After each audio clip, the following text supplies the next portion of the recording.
Money does not change people, it shows the real pace of them. If you want to feel rich, just count the blessings you have that money can't buy. Don't let money run your life. Let money help you run your life better. Money is blessing if it is used positively, and money is trouble if it is used negatively. So money itself not a good or bad. It's all depend on the user, how he use it. Money is not everything, but everything needs money.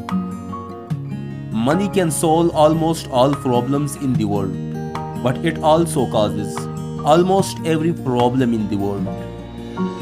Lack of money is not an obstacle, but lack of an idea is an obstacle.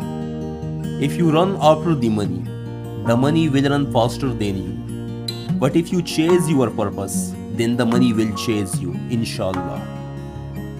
Money is an amazing thing. The more you worry about it, the less you have. The less you care of money, the more you have.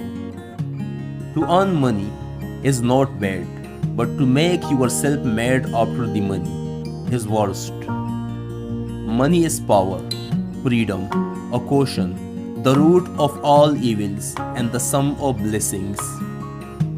Without a rich heart, wealth is an ugly beggar. Money can buy leisure, but not calmness. Money is a tool. If used properly, it makes something beautiful. If used wrong, it makes a mess. Spend your money on the things which money can buy, and spend your time on the things which money cannot buy.